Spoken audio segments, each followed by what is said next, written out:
Je to určite lepšie, ako to bolo, keď som s tým začala.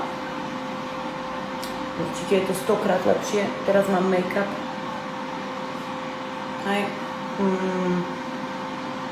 Nemala som už vôbec žiadne zapálené a potom z ničoho nič sa mi zas vyskytli zapálené a zas ma bolela tvár. Som z toho znechutená, sklamaná, robím čo sa dá, rozmýšľam z každej strany ako sa dá a tak. Som z toho zúfala. Ale ja to vyriešim. Len prosím vás, ma teraz nepohľte správami o mojej pleti alebo tak, lebo bude dobre. Je veľa možností, z čoho môžem mať tie výrážky. Keby som vedela, z čoho to mám, tak asi by sa mi to riešilo ľahšie. Tak spali sme tam na vankúšoch, ktoré boli raz opraté.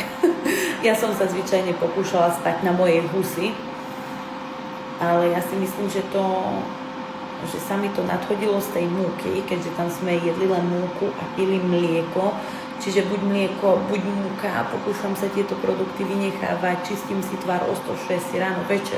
Fakt prisahám, že ja som si asi v živote nelahla a nezobudila sa bez toho, aby som si umyla tvár. Neviem, ale dávam si šancu, vlastne čas do konca roka a dúfam, že sa mi to opraví, vlastne, že sa mi to podarí opraviť. Síce by som strašne rada niekam vypadla, keďže kto ma pozná, tak ten vie, že rada chodím hoci kde, ale nebudeme si tu predsa klamať do telky. Ja som strašne úprimný človek, tak vám poviem pravdu, že tento rok podľa mňa žiadne vypadnutie nebude, keďže stiahujem ten salón, ako som vám už hovorila, a potrebujem tam prerobiť nejaké veci a tento rok chcem investovať do svojho zlepšovania, čo sa týka pedikúry. Tak, to je také, že proste rozhodnúť sa medzi dovolenkou alebo medzi vzdelaním, alebo že či urobiť svojmu dieťaťu radosť a ísť na dovolenku, alebo ísť za vzdelaním a neskôr zarábať viacej. No, je to ťažké, ale tento rok si asi vyberám to vzdelanie. Nie, v Turecku som nebola, ale pravdu povediac ma do Turecka ani neláka. Skôr milujem Taliansko.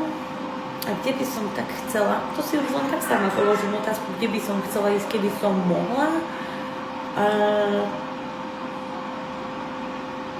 No neviem. Všade, kde je pekne. Pravdepodobne. Všetko začínam, takže pravdepodobne. Alebo pravdu povediac. Tak pravdu povediac. Na počudovanie, áno, používam pás skoro každý deň. Najviac, čo som nestala na páse, bolo, že 3 dni. Ale ja si myslím, že je to ešte celkom normálne, keďže ho mám mesiac. Tak dúfam, že sa mi bude dariť stále ho používať a že stále budem takto odhodlaná, lebo teraz som sa tak naštvala, že asi rozkúšam ten pás, koľko na ňom pôjdem. A prepáčte, že mám takýto výraz, aký mám. A že mám taký spúdnený hlas, ale som po robote a som dosť vypnutá. Ja netvrdím, že v Moldave chcem učiť svoj celý život, lebo podľa mňa je to veľmi nebezpečné mesto. Teraz, jak sme boli u Alenky v Prievidzi, tak to je úplne iný svet, ja si myslím. A to je stále Slovensko. Čiže asi nie na všetkých častiach Slovenska sa žije tak na hovno, ako tu v Moldave. Lebo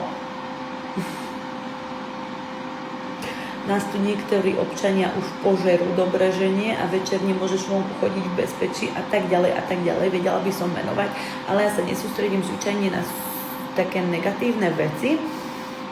Zatiaľ sa mi tu býva dobre, lebo bývam v krásnej štvrti, kde mám úžasných susedov, ale No do Košic sa určite nechystám sťahovať, ja by som chcela žiť skôr na dedine, mám rada svoj kľud a ja si myslím, že ozajstný bohatý je ten, kto žije mimo všetkého.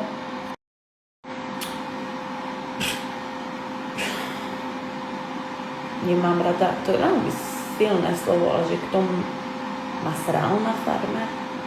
A však to už všetci vieme, toto je už také ochodené, ja si myslím. Tým, že my sme už vonku, to je taká fiktívna realita už, tá farma, a rada sa sústreďujem na pekné veci a tak ďalej. Vôbec mňa nezaujímajú ľudia, ktorých nemám rada. Nedávam im priestor v mojom živote. Určite by sa mi ľahšie aj pridávalo, aj natáčalo moje všetné dni, keby súhlasil s tým, aby som ho pridávala, lebo veľa vecí s vami neviem zdieľať skrz to, že vo veľa veciach účinkuje aj on. Alebo, ako to mám povedať, dneska sa mi ťažko hraje so slovami, lebo mám pocit, že som vymletá. Ale plne rešpektujem to, že on nechce žiť na sociálnych sieťach, že proste jemu to nevyhovuje, tak ja to rešpektujem, tak ako on rešpektuje mňa, že ja zase vystupujem na tých sociálnych sieťach.